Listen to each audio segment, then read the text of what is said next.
I think agents too that get stuck in the same sort of content style because they've been doing it for a couple years. I like to see something new. I think the audience appreciates it. I did a buyer seminar ad on Instagram. I get 0 people to show up because I don't have enough of that local audience built up. So REVB podcast coming in hot. Excited for this week's guest. I'm Katie Day with my lowly co-host and assistant, Tim Macy. We are excited to welcome Eric Simon, the broke agent, to the show. What's going on, guys? How we doing? I'm pumped to be here. I just did Tim Macy's podcast. I've done your podcast in the past, Katie, and now we have a combination of the two. So we're hoping this what is one people direction are we actually going to listen go into with this one? What is going to be different about this one? Or will I say the exact same thing that I say on every podcast? You don't have much to Katie say, and so it's probably the same. yeah, Katie and I are hoping the REVB podcast is the one that actually gets people to listen to it because, you know, nobody cares about the Tim Macy show and people mildly care about Katie's, but when we bring the two useless forces together,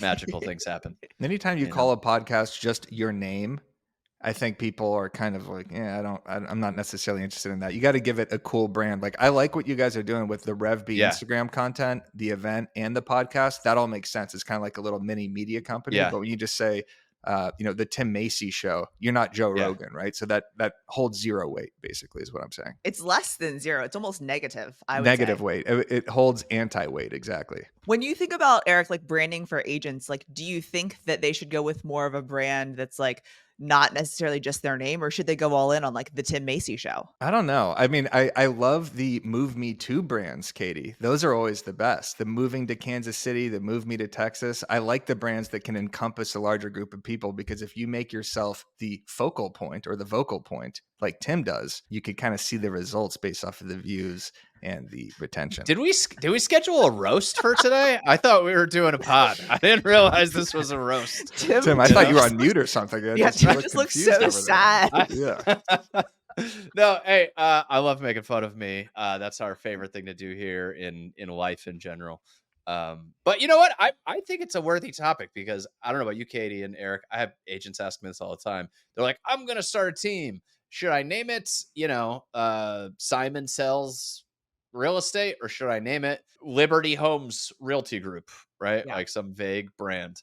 And I do think there's some power. Like, I think people who build a strong personal brand should probably have it their brand. Like, Sirhan opened Sirhan. It would be weird if he opened up Epic Homes. You know what I mean? Yeah. So I think like Brad went back and forth on this for a while.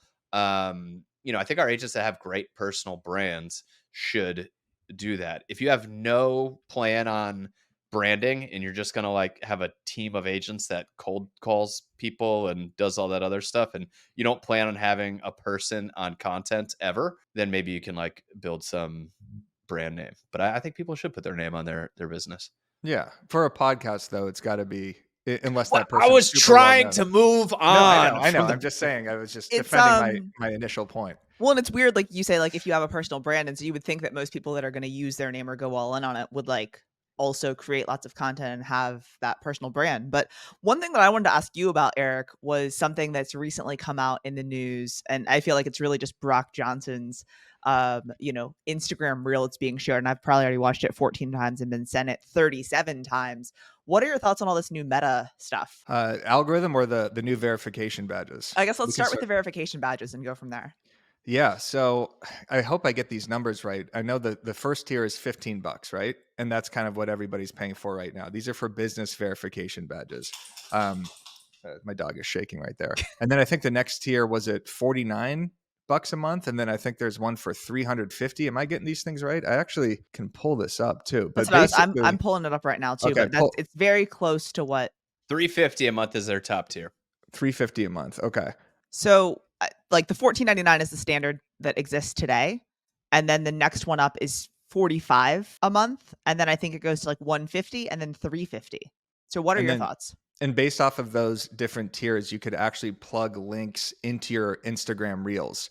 So I think that second tier, you could have 2 links or something. And by the last tier, you could have 6 links, meaning 6 reels a month with an actual link on your Instagram reel as if it's an ad. So this will be interesting for agents because agents obviously could switch their account to a business account, or you could apply for a business account. So you probably will be able to use this. paying for views and engagement, I mean, yes, absolutely. I mean, Tim, you're shaking your head here, but these are organic views in the sense that you're paying. It's not like you're paying for fake Bots. views. Yeah. Like these are actually going to an audience. And if you could have some sort of advantage in the algorithm and you're only paying $50 a month or $150 a month, that's going to replace all of your Facebook advertising. So as someone that cares a lot about the engagement of the content, that puts so much work into this content, I would 100% do something like this. My fear is that then our algorithm is going to be polluted with accounts that we don't want to see based off of how much they're paying for these verification badges. Well, So that'll be interesting to see.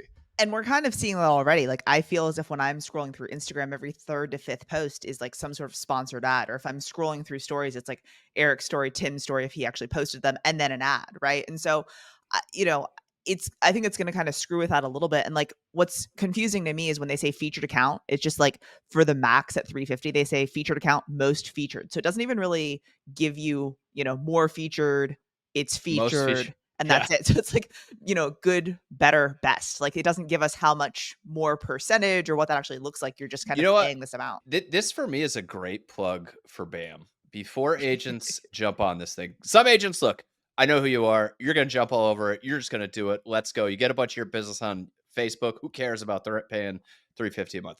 The rest of agents should follow BAM and follow the broke agent, because I can tell you, once this happens, Eric, you will have a much better opinion on how these things are actually working. So I love what your opinion is on it now. I'd like to dive into what we think this means, but I would tell everybody, go follow now BAM, because I can tell you, like, in 2 months, you guys are going to have a full review on the analytics and how this actually played out. Yeah, I mean, I'll pay $10,000 for more reach on any of our Instagram reels. But the link thing to me is the most intriguing aspect. So if you could directly link on your Instagram reels, say you post a clip from the REVB podcast or from the REVB event, and then you could actually link to future tickets of the event and not drive people off platform, or say link in bio or have to do a mini chat, that could be awesome, right? It'll depend on how much Instagram pushes that, because they hate directing people off That's platform. But another problem is, are we going to be able to get the data from the people who actually click on the links?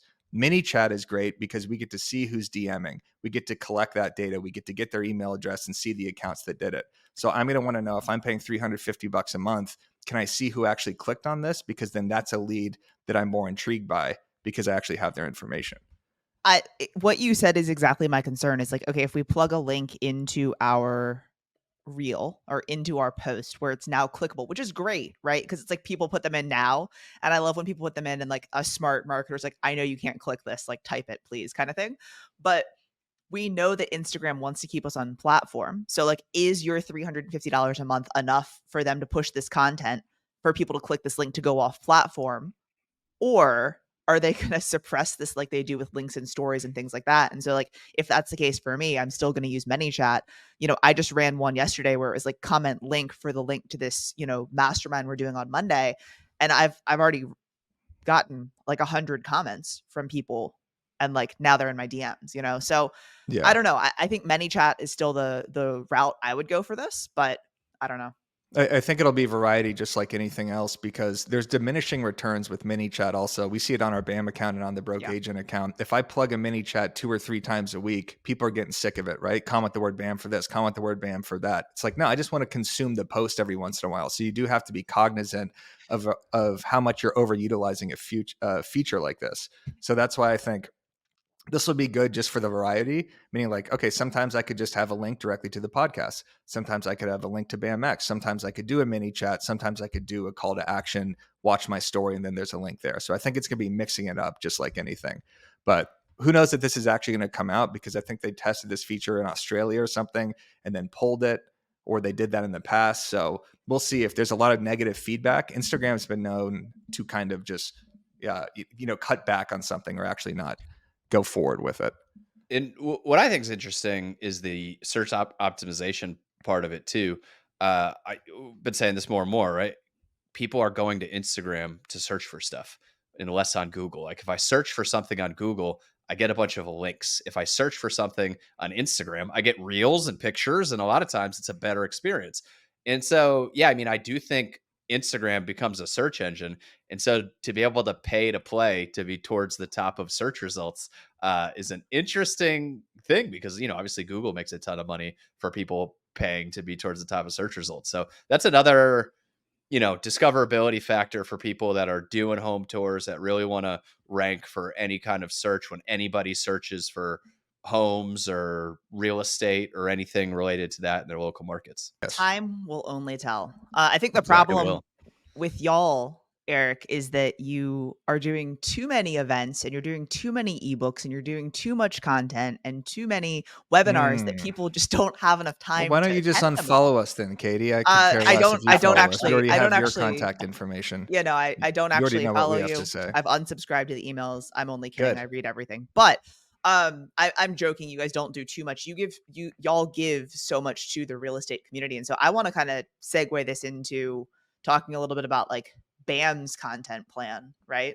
Yeah, absolutely. Yeah, Well, I think you guys run like a mega ship of content. And so I'd love to get a peek into that and learn more about how you're doing that, learn how you're approaching it and all that fun stuff so we can try to apply that to our real estate businesses. definitely. Yeah. Well, I actually did a post, Katie, a couple of days ago to gauge the audience because we publish so much content. Like you said, we are a content warship, as Tim put it, where we have 4 or 5 blog posts a day. We're posting 5 to 6 times on Instagram. We have our daily emails. We have at least one podcast show per day, if not multiple. And it's a ton to manage and kind of figure out what audience wants to see what, or is this too much, and what content actually converts because I've said this before, at the end of the day, we are not just showcasing this content for people to, clap and say, hey, that's a lot of stuff you're putting out, right? We want this stuff to actually convert into BAMX, into events, into sales, and into our email list. So it's been great recently because now that we've been live for just over 2 years, we're having a lot more contributor posts from agents in our BAMX community or from agents that, I've networked with in the past, basically. So we have posts from Alyssa McIntyre, Katie Lucy, Lindsay Joe, Jason Cassidy, a lot of people at Real that are coming on the walkthrough that are doing blog posts and stuff. So it's really cool to see that this has now become a platform for agents that are actual operators, and it's not just a bunch of journalists kind of pontificating about stuff, as we always say. Well, and so the post that you posted, basically the caption read, what sort of content do you want to see from our BAM IG? We want to hear from you, with a pointy finger. I think that was Byron's pointy finger. Do you want to see more? 1, housing data, 2, industry news, 3, marketing tips, 4, agent tactics and strategy. And you had 125 comments on this post, just asking an opinion of the audience. So I love that. I've seen a lot of agents do this as like polls on stories and just like kind of asking the audience. I think you were also like drawing art, maybe. Yeah, Were of you course. working on your art project as well? You know what? This video was brilliant, Katie, if I do say so myself, because it showed that I cared about the community. I'm trying to get feedback from the actual audience, right? And I'm going with the strategy that I just mentioned, which is not having the highly edited reels with a ton of B-roll. The more authentic Hormozy style content, his new style content, which I'm obsessed with, which is just basically point and shoot with the camera, maybe have a couple captions that you're posting organically on Instagram, but you don't need all of these quick cuts necessarily. You don't need everything that we've been talking about the last 2 years because there's been kind of audience exhaustion with that. So with that post, I was gauging the audience to try to see what sort of content that they wanted. And then I drew a little penis in the notepad. I thought it was a rocket ship. That was. I thought it was you mean phallic. you drew a rocket ship? This or is a big PG penis, rated depending on podcast. your perspective, Tim. But what Yes. it is I put it in the Like, I've corner. never seen one that big. I put it in the corner of my notepad while I'm talking about this, a very serious subject that I'm having with the Instagram audience. Yeah. And there's the penis subliminally right there. I think maybe a couple people notice it. Maybe they won't. This probably drove an extra 30, 40 comments and probably an extra 10, 15 shares. Because without that, there's no humor in that post. And I feel like people know me. They think that there's got to be some sort of humorous aspect. So I now like this little new content creation where I could have some subliminal message in the content at all times. Maybe agents can do this where it's like they're passing artwork. There's a little penis right there. Maybe it's something else. Maybe Of not course, that. Maybe We not. could Maybe probably not. find some other things, some other fun things. got it. Yeah, it doesn't have to be a penis, but maybe it's, a little Pikachu but doll, something you like can- that. I don't know. Yeah, but you can do stuff that like you put things in there for people to notice. Like, is there something that's noticeable in your video that you can get a couple extra comments, couple extra shares on? I like that approach, Exactly. for sure. Also, but to bring this to a more serious note, I saw Dan O'Neill do this on his Instagram story. I saw Lindsay Joe just do this, where it's like, do you want more real estate content? Do you want more education content? Do you want more marketing tips? Do you want more marketing, or not tips? Do you want more market updates? Do you want more kind of hyper local business to business content? And it's cool to see what your audience wants, Yeah. right? Because we're kind of just blindly posting and basing everything just off of engagement, but getting people to actually comment and DM you and explain to you, oh no, I really like when you do the housing data stuff, because that helps me organize my thoughts with a decision as to whether I want to buy or sell. So I highly recommend agents doing this on their Instagram story or in their feed, to just kind of ask your audience, what sort of content do you want to see from me? What's wild too is like you have 12.7K views on that particular post. And when I look at the other posts that y'all have posted this week, like everything else is less than that, right? And so there's more that are more, but those were from like last week, I think, or earlier. And so it just makes all of your points that you just said, right? Like people are like, Yes. wait, is that wait, okay, yeah, that is a penis. Let me send this to Tim to show him, how funny this is, or how ridiculous It's this so is, or how whatever, subtle. right? It's So so subtle. subtle. It's barely on the screen. It's Uh, perfectly Yeah. placed. Honestly, it Yeah. was. I think it might have been my most genius piece of content yet. But the whole point with that video is that was a follow up to another video that I made, which was a green screen about what Hermosi just talked about. And I Yeah. kind of want your guys' thoughts on this, because I've been back and forth, but now I Yeah. think I am in the new evolution of content, which is technically the old content. Hermosi said, I am now just going straight to camera value. I'm going long form. I'm not going to have as much B-roll. I'm not going to have as much like highly produced production value, kind of the talking head style videos that we've been so used to in this industry now for the last 2 or 3 years.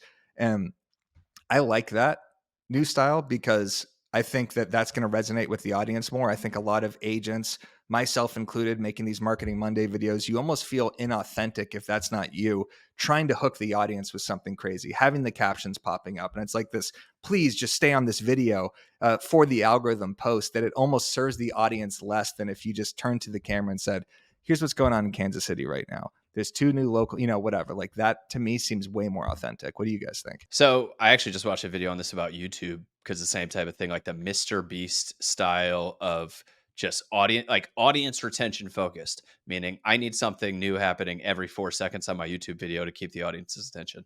And you said it. Like, I think you get audience burnout. I love the things that you're talking about. I think the difference is that it works to just go direct to camera, but make sure you have something meaningful to say. And that is the Of problem too, course. is because agents are going to try this, and they're going to be like, this week's market update is and nobody's going to watch it, and they're going to be like, crap, people watch it more when I got my crazy graphics. Well, it's like, well, that's because you need the crazy graphics to keep people interested in your boring topic. And so it works 1,000,000% because it gets you really authentic with the camera. You get to reach in and kind of grab the person on the other side, just super easy, straightforward. I think agents get to spend less time on editing, spend more time really thinking about what you're going to say when you turn that camera on. Yeah, and I think what's really important, Chelsea Pites said this at our BAM Fest, our virtual event, that the text hook is the most important hook that you could have in the video. Yeah. So instead of your verbal hook, which is, secondary to the text hook, like having text on screen while you're talking to explain the topic, if it takes you a longer time to get there, especially if it's not this, here are 3 reasons why you should do this sort of thing. Having that on screen will really help with the retention and works as a better natural hook. So put some text on your video. I'm not saying no What is captions, no lighting, no nothing.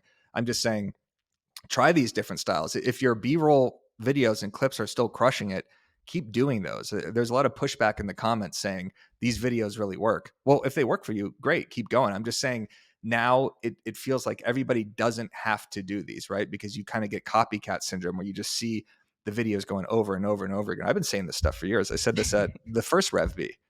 I'd hate to say this, but I agree with Tim. And like, if the message is a good message, I don't think it matters if you have wild and crazy B-roll and the clicks and all the things. I personally don't love those. I don't put them onto my content personally, but like we put them on the RevB content. So I repost things that have that sometimes, but like I know that some of my best performing videos are ones that I've shot in the car on a green screen, or ones that I shot in a hotel room, being like, oh shit, this is breaking news. I need to post this, and I'm not meeting with a videographer for 2 weeks. Like, let me do this right now. And I just open up my phone and I shoot the thing. And so I think that if it's breaking news, if it's good information, if you have a well thought out thing that you say, then it still will perform well, whether it's fancy with captions and B-roll or just talking direct to camera. Yeah, of course, the information has to be good in these videos, but also like the the video planning, right? Or the bulk recording that we always talk about and preach, and I've done a bunch of these too. There's a lot of pressure in these bulk recording sessions, right? Like if you hire a videographer and you have your change of clothes and you have your scripts, but something happened that morning, I'm not great under pressure, right? I hate these events. I hate not these events. I hate doing those sort of things because it's like I have 4 hours to film right now to get videos for the next 3 or 4 months, all these Marketing Monday videos. If I screw up or I have another botched hair job or I have a huge pimple on my face or something, like that sucks. So it's really good to just be able to flip the camera around and film it in your car. And green screen content right now, as I've been saying also for years, is by far our best performing content ever. Anytime Yeah. we do green screen collabs, anytime I do a green screen, Byron does a green screen, it is the best performing video of that week. Well, I think you guys are also picking very relevant topics to hook people with those green screen videos. And so, relevancy of the topic and your ability to speak about it in an intelligent way is the thing. I think about like Emily McAllister, who got a ton of, grew a big following on TikTok. Literally, all she's doing is talking to the camera in her car. Um, but the thing is, she built this massive audience by being really authentic, talking about what she was going through in her life, and all these other people didn't care if there were edits or anything else. They just really connected with her. And so that's not the best example because it wasn't really like real estate related. But the fact is, like, being really authentic and figuring out what grabs your viewer is the thing to figure out. That's the puzzle piece that people have trouble with. Definitely. So you guys do it as like a news media company. And so I think it's a little different delivery when you're delivering that kind of information. Who are some of your favorite agents that you think really connect with their audience on the real estate side, being that local agent that's just super approachable? Alyssa McCurnott, did I pronounce that right? Who spoke Alyssa, at, yeah. yeah, Yeah, we Alyssa, had who her spoke on at before. Yeah. REVB. Yeah. Her content, her local content's incredible. She just does such a good job at actually being present in whatever restaurant that she's talking to or whatever local business. Her hook, she'll have like a pickleball racket and say, "Hey, great news! There's a pickleball court opening down the street," and it's just she's always got a smile. It's always like the video is just so perfect. Like talking about not necessarily like proximity to her real estate listings, but she always connects it to real estate somehow. And I don't know. I just really like her delivery. I think she's one of my favorites. There's another girl named Natalie. I sent you her, Katie. Naples Yeah, I Natalie. call her Yeah. Naples Natalie, but she's another one who's just fantastic at that. Super authentic. She does stuff where she's sitting in traffic and she'll complain about what route she's taken. That's obviously super relevant to the people in Naples. Yeah. It doesn't sound like Yeah. a high value video, but it is because it's something that's super relevant where she's talking about what route she's taking. And she's just always in the moment of whatever she's doing. Like she just posted a closing video where she hid a photographer and captured the moment where the dogs walked in and the family walked in and it was like their first experience in that house. I think she's just going about all of her content in a really good way. So I would say Naples Natalie, Alyssa McCurnott, obviously Cassidy. I don't know. I mean, you had them all at RevB basically. All those people are crushing it. Well, I will say Naples Natalie, one, I mean, it's amazing to have your location associated with your IG and your brand. So That's my nickname for her. everybody thinks Katie Day moved me to Texas, right? So I Right. do think there's something to that. And you made a great point with sitting in your car complaining about traffic. Like, how is that going to help you sell houses? How is that going to help you whatever? Like, why does that help your business? Well, it helps your business because that's what people actually care about.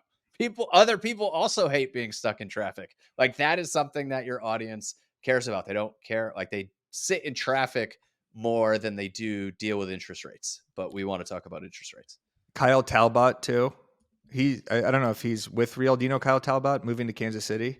Yes, he's not, and he does amazing stuff. Yeah, so he's going like Yeah. the Ken Pozak route Yeah. basically, where he is just the local media company for everything Kansas City. Chiefs parade, Yep. what's going on with the Kansas City soccer team. The summer spots that are going to be hot in a couple months in Kansas City. He's like the ultimate advocate cheerleader for Kansas City. And it's really cool to see because he just clearly loves his town. Like Yeah. the Yeah. second Kansas City made their NFL draft pick, he made a meme about that got like 24,000 likes because it's going viral on local Kansas City Instagrams. So I'd say 40 to 50% of his content has nothing to do with real estate. It's just being a cheerleader to Kansas City and green screening content that's happening in Kansas City, or talking about his sports teams or restaurants and everything. Just such a good blueprint. And then also his variety. It's green screens, it's the talking head videos, it's the breaking news. Katie, you've done this too, where it looks like a news graphic on Instagram and then swipes to more information. You don't have to think too much about this, right? Like if a Bucky's is going in, which I think was one of his recent posts about a Bucky's going into Which Kansas is City, really awesome news for Kansas which is City. awesome news for Kansas City. Bucky's obviously is like one of the most viral things on TikTok and Instagram. He just did Never one go of to those. California, but Yeah, he just did one of those CapCut reels where he just had someone like dancing that a Bucky's is yeah. coming, and the thing blew up. It got like Yeah. 500,000 views. So I really like his account. Check out Moving to Kansas City if you're listening to this. Yeah. And then I see your Kansas City sweatshirt or t-shirt you have on right now. Didn't know you're That's such right. a big fan. Yes. Maybe Yeah, my Kyle's wife's converted you.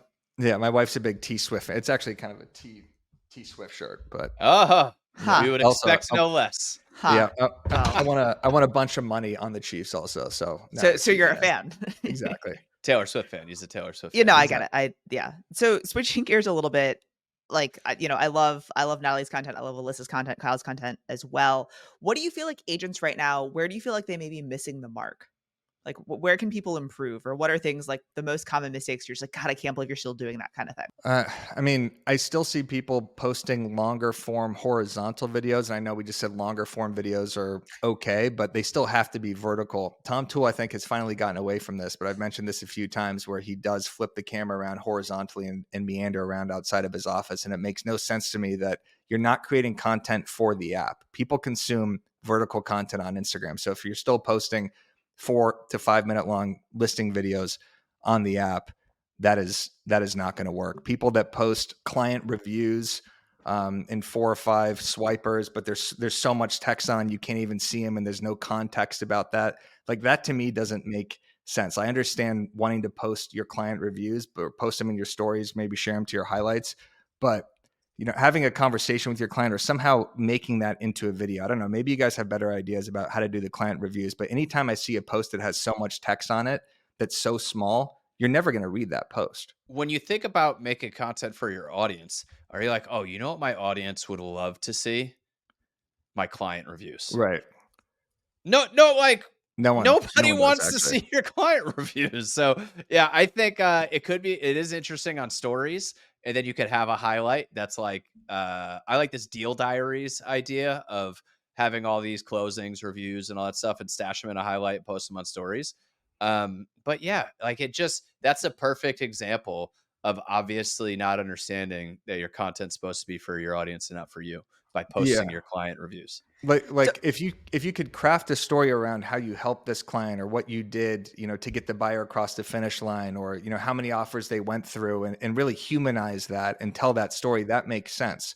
But when you have a swiper of 5 random people saying how great you are, no one will care about that post. And so I think someone who does a good job of this, and again, this is content that like doesn't get a lot of likes and things, but I think it is a good like proof of success piece that shows that you have the clients, is Chad Vaughn in Orlando. He'll normally take one sentence from the review and it's really big text on the actual picture. And then he does have like the review and a story in the caption. And so the caption's very long, which creates time on post. But again, like I agree that it's like those are the ones that have, 4 likes and 1 comment maybe. No one's like, what a great review. Will you sell my home too? But Right. as Exactly. far as proof of success and sharing things, it's an okay bucket, but definitely not high on my list. I think agents too that get stuck in the same sort of content style because they've been doing it for a couple years or 3 years. I like to see agents evolve. I like to see something new. I think the audience appreciates it, right? Like when we started doing the Overask podcast, or we started doing, less skits or less comedy stuff and kind of more informative stuff. Like I think the audience appreciates that evolution. So there's a lot of agents that or just any sort of content creator that gets stuck in something that they've been doing because they've just been doing it for 2 straight years.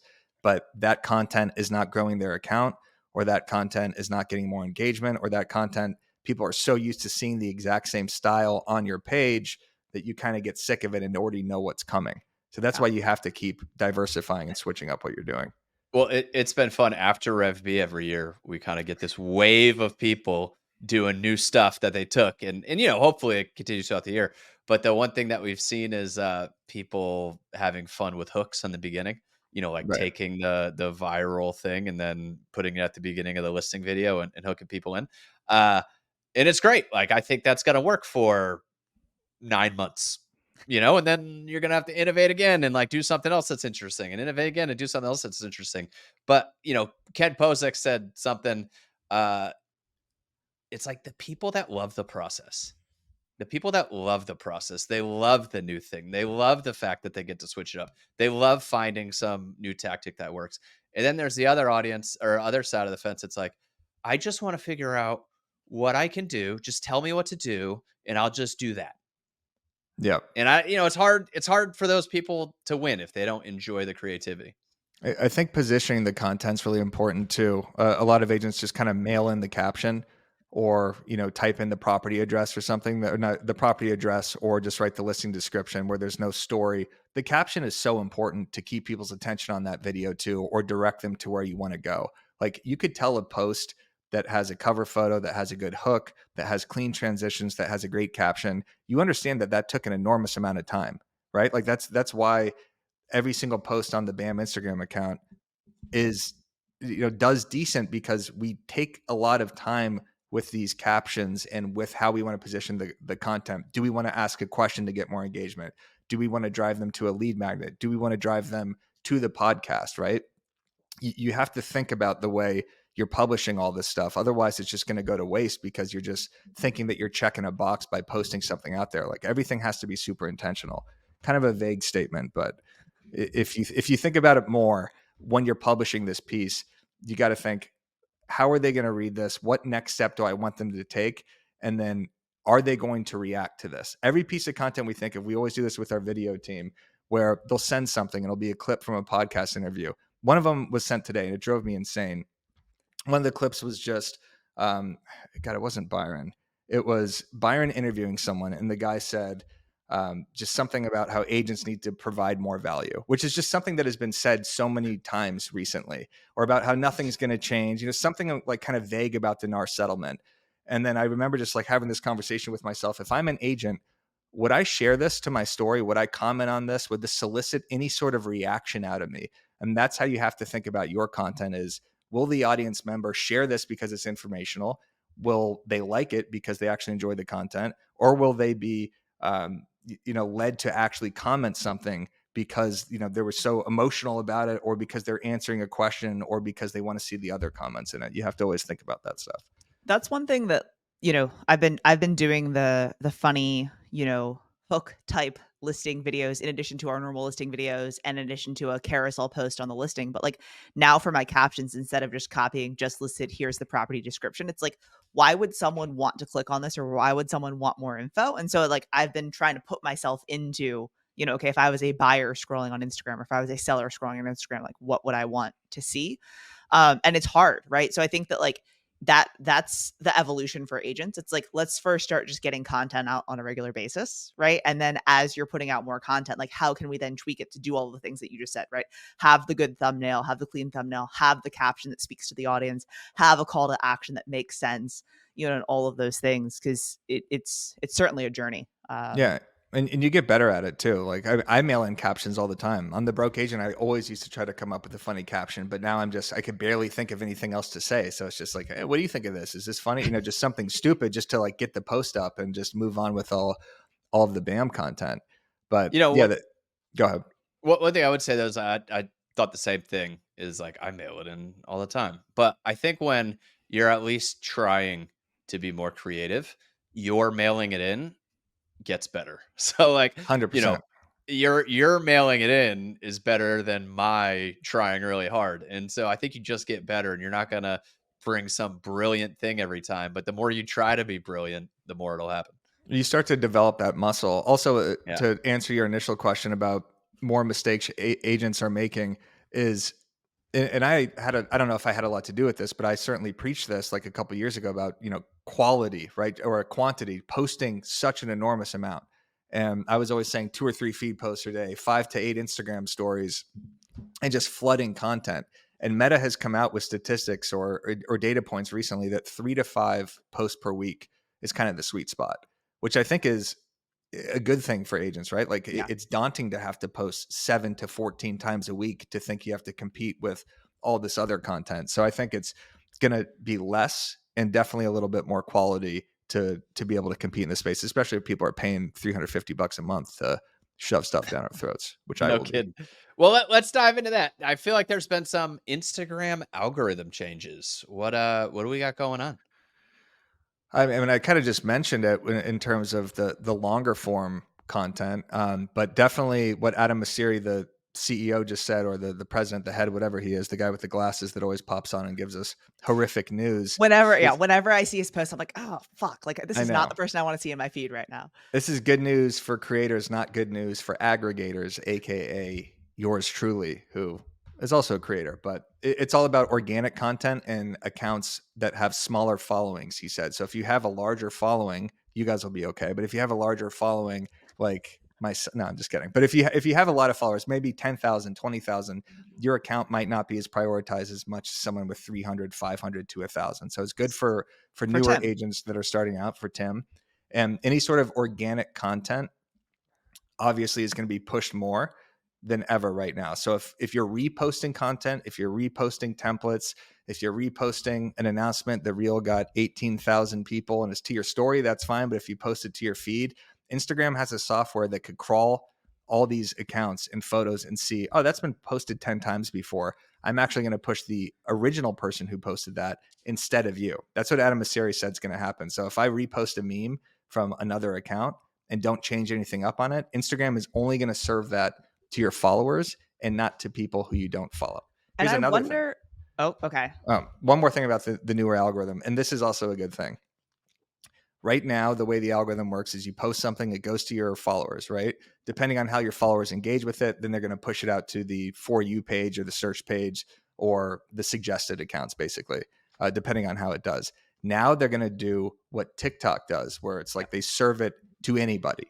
They serve it to someone who they think is going to like it, not just your followers. So it's going to be more that kind of casino-like algorithm where you could get a ton of views from people who don't follow you, which is also good news for people looking to grow their accounts. Good news for Tim. Yes. I forgot my point. I had a point, and then you had to make your next I point. know. Sorry. And then Sorry. I have a you question. just So You're right. there's a I couple things steamrolled that you. That was rude. I Fine. apologize. there's a Fine. couple Now. things this makes me think about. A stupid Instagram hack idea, which wouldn't work, so I'm gonna not talk about that. It will give your content more of a shot when you post it. It'll show it to people that don't know who you are and see how it does. Great, massive opportunity. That's what we saw in TikTok, where all these people took off, went viral early on, and still do, but not as much as they used to. Do you think it's really important, though, for that to happen, for you to make sure you're posting content for a specific audience so Instagram has a better idea of who those other people outside your Who to show it followers to to. show it are? I mean, if you're an agent that's trying to get local clients, you want it to be shown to your followers and to the people in your market. So, like if you're going for agent attraction and you're trying to reach agents outside of the people that live in Texas or Kansas City or Connecticut or whatever, then this is going to be good for you because it's going to hopefully serve it to a more kind of global nationwide audience. But if you're just trying to focus on, hey, this is the Kansas City information, then I mean, I don't know. I don't know Well, how that's I going to think work. the thing that I worry about, and the thing that would want your take on, is we talk about content mix. It's like people post a house, and then they post their dog, and then they post whatever, and they've got like agents following them, and they've got some local people following them, and so they post some stuff for some agents, they post some stuff for some local people. And for me, I wonder if that's going to make it harder for the algorithm to know who to serve your content up to. Yeah, it might, but I think that mix is sometimes a good thing, right? Like you do want other agents to follow you for referrals. you do want your friends to follow you for different reasons, and you do want your clients to follow you. Like obviously, 60 to 70% of that posting strategy should be for your prospects and your current clients. But having that other mix is good too, because that's what's going to get your content to take off. If you only post stuff that's for a Kansas City market and you live in Kansas City, you have no chance at attracting anybody outside of it, because why would I care about what's happening in Kansas City if I live in Los Angeles? So, But do you Right? think? But do you think you have more of a chance of going viral in Kansas City since you're not doing other shit? doing the Yeah, other stuff? possibly. Yeah. So I would argue that for someone like Kyle or Hey, Alyssa, Katie, can we just be like, I don't want to argue again. Can we just Tim, I'm just gonna boot just you have a from conversation? the stage. There you go. He's muted. I'll boot him if he speaks again. Thank you. So no, what I would argue is that for someone like an Alyssa, for someone like a Kyle, like agents are following them for content ideas, and agents will continue to follow them because of, being named on podcasts and speaking on stages and doing the things. And so like that kind of adjusts their algorithm in a way, right? But like I would want to just go, deeper and deeper on my local audience, right? Like there's how many ever people live in Spokane and how many ever people live in Kansas City. Like if he has 30,000 followers or 40,000 followers, like he doesn't have every single person in Kansas City following him. So like if it's serving up to more Kansas City people, like that would be what I want. And then the byproduct of having good content is agents following you. So Yeah. I And don't know. there's also drawbacks too. Like if I post something that goes viral and hits people in finance or sales or people outside the real estate industry, and I pick up 1,000 followers and then they just see real estate specific memes, And then they don't. then Yeah. they don't engage with that content. So that can be a problem. I think it's kind of it's a double-edged sword in a way, where it's like you want a video to get a ton of engagement because that's also a great metric for you. That's also something you can show your sellers, like, hey, I got something that got 500,000 views, even though I guess if it's not a listing video, maybe that's not me drawing necessarily true. me drawing a penis Yeah, on a piece of exactly. paper. Like they're gonna be like, oh well, so you're immature. Great. Maybe So maybe you're gonna pick up the wrong audience there, yeah. Eric. So Yeah. Tim, I think that I would equate this, like if we're talking about the Instagram algo changing to be a little bit more like TikTok, like your TikTok, there's a few videos you've had that have done really well, and those have been San Antonio specific, and then you're that bathtub one. But like Yeah. when you think about if you were looking for local business in San Antonio, getting like millions of views on a bathtub video where you have all of these comments, like doesn't mean shit for your business. Yeah, because there were comments from like all over the country of people talking about But like how yeah, so it wasn't like, and Yeah. now I want to buy a house in San Antonio. It was just like, man, that's wild. Like I can't believe that would happen to someone. Yeah. Kind of thing. So I don't know. It doesn't mean shit to your business, but at the same time, if I have some random person in a different industry follow me and this is their first time coming across my account, that is someone new that could be in my database, right? That is someone new that may be converted into an email subscriber, or someone that could eventually purchase something, or someone who knows another agent and says, hey, I just came across this hilarious viral video. It's from the broke agent. You're a real estate agent. Do you follow that account? And they're like, oh, I've never heard of that account. Yeah. Now I have, someone else, kind of word of mouth type of stuff. So I don't know. I think for you, I completely agree, right? Like for you, the reach is awesome. The paying the $350, the doing all the things makes sense, right? But for like an agent in Des Moines or for, someone in Boise, like I don't know that trying to go viral and trying to create content that hits more people, like I feel like that's more of a vanity view than something that's going to drive their business forward. I feel like Tim's going to disagree. Unless another agent in Michigan sees that video and say, oh, now I know who this person in Des Moines is because of that viral video. And now they have a potential referral partner. Yeah, we've been talking a lot about like hyperlocal content and a lot of the agents that are crushing it with hyperlocal content. And I do think these algorithm changes are going to have those people win more. I think I think the Alyssas, I think are gonna crush with these algorithm changes, because I think the algorithm completely knows that Alyssa's channel is for local people that live there, and it's going to post it to more people that have never seen her stuff that live in her local area. I think it's a win for everybody. It sounds like unless you're BAM, except me. Yeah, except you, unless you're a meme aggregator of real estate specifically. But one more thing, Katie, on your initial question, and I got to say this because it popped into my head about mistakes agents are making. Yeah. So a couple of years ago on the REVB stage, I probably said something about, oh, you shouldn't post just solds and just listeds. Like no one cares about that, because that was 3 years ago. Everybody knows that now at this point, right? In fact, that was driven into so many people's heads now. that it's like no one posts just solds or just listed. I'm not talking about the templates. I'm talking about their actual houses.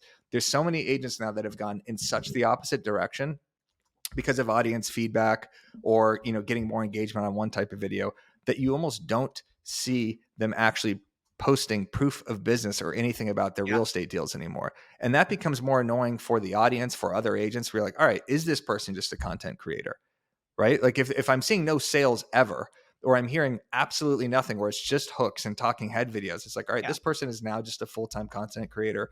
Great. But where are the actual sales? And when you post your actual sales, like Dan O'Neill started to do way more, you start to get more respect from your audience. Yeah. Right? Like I other don't know agents. if Dan gets any respect, but I do understand your point. Yes. No, Danny deals, baby. He's made like a big transition recently where you see it where it's like, 50, 60% more business. It's not all these kind of skit funny videos, because he doesn't care nearly as much about that. And he's going to get so much more respect than he already is from other agents who are saying, oh, he just listed a $4.5 million house. Great. Like when Leonetti posted that video Benny. about his house, like I bet the respect from the agent community, tripled because of that, right? Because they're like, this guy sells a shit ton of real estate too. And now I am seeing proof of business. I'm not just seeing like a car rent video, which I love, but it was a great move by him. So you weren't at REVB this year. I don't know if like your invitation got lost in the mail. Yeah, or you guys just didn't communicate me for the 3 months leading up to REVB. You said you had to walk your nothing. dog. I don't know. He was just really busy. He said he had to golf, maybe. Yeah. But Chris Benjamin, who I think is an absolutely amazing example of this for the amount of content that he puts out, both funny, but then also relevant to real estate and showing business, basically said, he's like, I am a content creator, but I still knock on doors. I still do open houses. I still do events. Like I do the work behind the work, and you have to show that. And I have a reel actually to post of him talking about that, because it is so important. And I think that for many content creators and for many realtors, like we get away from it. And so one of the things that I really like, and I was actually talking to Lindsay Joe about it, is like the vlog, right? Hey, here's me getting ready for an open house, and this is what that looks like for me, and blah, blah, blah, blah, blah. And you're like, hey, I just met with a seller, and this is how we're preparing their home, and da, da, da, da, da. And these are the things that we're doing, and showing the work that you're doing, to where like you're telling them that you work with buyers, you're telling them that you work with sellers, you're telling them that you have an investor client, but you're doing it in a way that's in a storytelling way, that's having, some B-roll and things that are moving around that like keep people's attention. And that's performing really well for her and many other creators right now. Yeah, Marley Presswood is another one. She's with Real out in South Carolina. She's been doing a lot of kind of day in the life sort of content. She just did one where she was talking about how sweaty or how swampy Charleston is. And I think it was like a plug for a deodorant or something. She was literally putting on deodorant in the video. Yeah. But at the same time, she was printing out agent detail reports and talking about why she's wearing these different clothings for showings. And it showed her like, turning on the lights to a house. So it was proof of business at the same time of like tapping into, the humidity problem in Charleston, while it being a day in the life vlog while talking about deodorant. So it was a good video. Sponsored post for it was actually. Was it? Yeah, she got $300 of free deodorant. We talked about it on today's walkthrough. Which we'll have to pay attention to. Exactly. Yeah. I love the plugs. There's a lot of soft plugs going on here. This is a great pod. It's just very natural plugs, though. I'm not a plug machine. It's just, hey, we talked about this on the walkthrough. Just like, hey, I got a listing down the street, as Trey Serrano always says, right? Proximity. We should quickly get away from the word plug and move on to other things. Okay. I don't want this going any further. with the artist formerly known as the broke agent. Exactly. So what's next? You would need to finish the segue, Tim. That was I have no segue. I just wanted to get off of plugs. Please stop saying that. I feel uncomfortable. So call this podcast Plug Talk. Okay. Instagram algorithms changing. It changes all the time. I think the biggest advice is you just need to like adapt to the changes, adopt the changes, and then it's going to change again in a few freaking months. With it changing to be more like TikTok, here's my segue. What are your thoughts on TikTok potentially being banned? Personally, I would be happy with it. Very selfishly, I would be happy with it, because then I don't have the gravitational pull to have to post there. It's just another platform that I'm not crushing it on, that BAM is not doing a great job on, that is just kind of a glaring hole. I also consume a lot of content on TikTok. I love going on it, but I think it is kind of a time suck, and I don't think anything good ever comes out of it when I'm scrolling besides, dumb entertainment. I think that it would suck. Ryan Serhant said this in a post, for a lot of businesses that make their money from marketing on TikTok. There's so many local businesses. There's so many realtors that got their start on TikTok or that still get a ton of leads on TikTok. And I would never want to root for people's platform to get taken away. Like if Instagram got, swiped for me, that would be a devastating hit, right? I think if it does get taken away, you're going to see a major, major influx to Instagram and Meta, which will just overpopulate it even more. 60% of them, I think, said they would immediately go to Instagram. It would help with the Instagram searchability too, and Google even more too, because so many people search on TikTok that they're going to be searching on Instagram and Google and YouTube again. So I'm rooting for it to get banned, just personally, straight up. Like I've had enough of it. Get it out of here. I don't think it's actually going to happen though. I would have many hours back in my evenings of me just mindlessly scrolling. I know that. Yeah, you just get stuck in like a 20, 30 minute because the algorithm is it's unbelievable. Yeah. Well, it does gives you what go you back want. to email, which is never my favorite thing, but it's the only thing that you really own because, like you said, I mean, if they shut down Instagram, for some reason, or the algorithm on YouTube changes, or TikTok is literally could be out the door, I think it's important to have branched your brand to different platforms, and definitely email. I'd love your take on branching your brand to different platforms. Yeah, that's my favorite take is saying that exact thing that you just said, is making sure you're omnipresent for sure. Because like you said, Instagram gets taken away and it happens all the time to agents. Maybe you didn't pay that $14.99 a month. You got a copycat account. Your Instagram is gone and your entire lead generation source is diminished, destroyed. This was one of the best things I did when I started the Broke Agent is I grew on Facebook, Twitter, and Instagram simultaneously. And I started the YouTube channel in 2015. I got away from those and went way too heavy on Instagram, realized I was vulnerable. And then in 2019, 2020 was making a ton of ebooks just to start collecting email addresses, preparing for the inevitability that somehow my Instagram would get hacked or destroyed, or Masiri would pop on with his glasses and tell me that aggregators are now no longer ever being pushed. So the amount of email addresses, or collecting email addresses, is by far one of the most important things you could do. That's your database. It gets sent at the same time whenever you want it. It always goes to their inbox. You could really control your open rate and click-through rate with just minor tweaks a lot easier than hoping that Instagram feeds something to your audience, because it's frustrating. There's days on Instagram straight up where the algorithm just sucks, right? Where for whatever reason, it's like reels aren't performing for that week, or whatever reason feed posts aren't performing. You put in a shit ton of effort to it. You edited it for a long time. You posted it and then nobody saw it. Email gets delivered every single time, and you can include that Instagram link into your email. So the more lead magnets you could do, the better. I would say buyer's guides, seller's guides, specific blog posts that you could turn into PDFs, giving something of value for the exchange of their email address. We always preach that. That's one of our main things at BAM, is throw as many virtual events as possible, do as many lead magnets as possible, so we could grow that distribution list, so we could send out our YouTube videos, our podcasts, our blogs.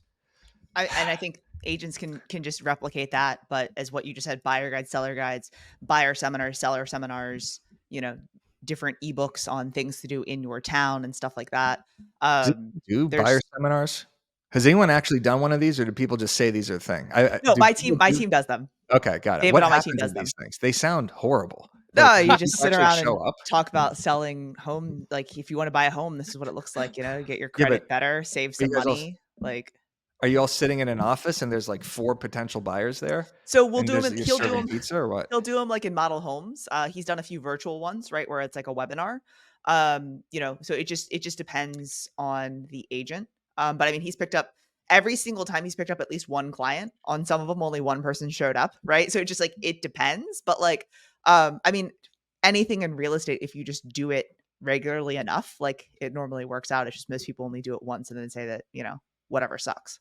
Right. And I think buyer seminar stuff is a great example of the right place to do the content, meaning too many times we want to talk about the things that you talk about in the buyer seminar, and it's like nobody cares about that because your audience isn't thinking about buying a house right now. If they are thinking about buying a house, you have a buyer seminar. That's where you get to talk to them. You have a buyer consultation. That's where you get to talk to them. But I think too many times agents want to put out the content that's operational in there. Right.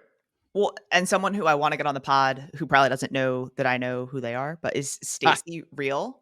in Pittsburgh. No, she's in Pennsylvania. But she basically does content similar to like Marie Lee, where it's like B-roll with like captions over it kind of thing. But she runs national home buying seminars. And at the end, they can submit a type form or whatever it is.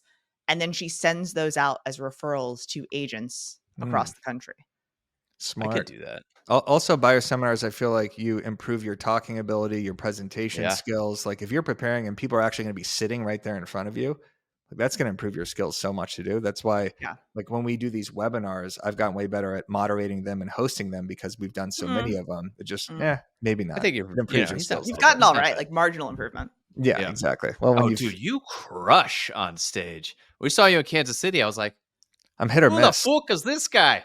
I'm You all crushed over. it. Don't do the accent, Tim. Yeah, what was that? Was that Connor? I'm all over the place on stage. I'm coming to another kind of micro reel event in North Carolina. Nice. Raleigh. Oh yeah, I think Raleigh, I just saw September. Yeah. Are you guys going to that? You guys going to be walking around the back with your arms crossed, judging me on stage? I'll have them FaceTime me in so that I can judge you. That's Just one a of my big favorite things to screen. do. Yeah, That'd be just great. in the back. We're gonna get a Um, monitor screen in the back just so you can see me and Katie judging. Just like, pacing back virtually. and forth. Yeah. It'd be so good. Tell you what though, so Sharon did a buyer focused webinar and it was a huge hit. Like agents joined, buyers joined, and it went swimmingly. Yeah. So I Yeah. think it's something that if agents do it, again, you can't just do it once. It has to be a monthly or bi-weekly thing. So yeah. What are And the some other core- virtual events that agents can do to attract clients? Is it I like think another good one is to like partner with, because Tim and I both talk to a lot of agents. So like I talk to a lot of agents about like, their attorney, will preparation, like all of the boring shit that no one really wants to talk about, but like people who should be planning for kind of thing, partnering up with those people to do seminars on financial planning, on wills, on estate planning, on, different things like that are complementary to real estate that you can, collect emails and run the webinar, but I'm not really talking. I'm just bringing in the broke agent to talk about this thing. the algorithm change? Yeah. No, that's good. I need new talking points for this because I always say, yeah, buyer seminars, seller seminars, but I have no idea what I'm talking Tim about. I doesn't just agree say with that. me. Tim doesn't agree. No, He's no, like I politely was gonna smiling. say I like buyer seminars. I think if if the Kansas City guy like raised his hand and said, "Hey, I'm doing a home buying seminar," with the audience that he's built, with all these people Oh, that love his that would be content that are massive. local, You're right. like he would get a bunch of hand raises. Yeah. If I did a buyer seminar ad on Instagram, I'd get Nobody. 0 people to show Yeah. up Yeah, because no I don't one have really enough of that wants to. local audience built up. So I think straight up buyer seminars are a great thing. And even better for people who have built these hyper local audience that they haven't really sold to. And that audience, there's, it's funny when we do events, we talk about this. Katie, we always argue back and forth. I'm like, Katie, just post the events. We don't need to tell them who's speaking. We don't need the agenda. We don't even need a venue. We just post that we're having it because there's a portion of our audience that are going to buy a ticket no matter what we're doing, just because we've built that rapport and they love us. There's a portion of the audience that is waiting for the opportunity to hop on a Zoom with you and talk about it, go to your buyer training. And so like, I think that's an easy thing to do. If you've built this audience that you haven't really sold to, just do a buyer seminar. I think you'd be surprised to see who shows up.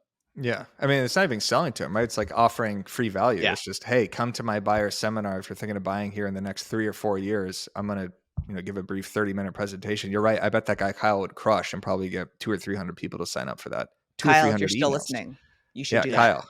Exactly. I think that it's also, you need to know who your target audience is. So like for Shannon Mangan in Austin, Texas, her thing is like, we want a move up buyer that's in this price point home going to this price point home. So like her seminar would be buying and selling a home at the same time. Right. And so if you work with a lot of first time home buyers and that's your target audience, then that's probably the seminar. Like, don't just go out and do a buyer seminar because Eric says you should do it. Like, think about who your target audience is, and like, because someone who's never someone who's never thrown one or has never even doesn't even know what it is saying to do it. Exactly. I'll remove that one from my talking points. The buyer scratch that and go back to your drawings. All right. Yeah, I'll go back to lead magnets, buyer guides, seller guides. There we go. I can just imagine Eric preparing his keynote, and he's like, "Penis drawings or buyer seminars?" There will be subtle penises on all of my slides. You moving should do forward. like 5% opacity, like on the thing in the background, and just see like, Sharon's question he was asking is like, what's your favorite slide? Don't think about it, just tell me.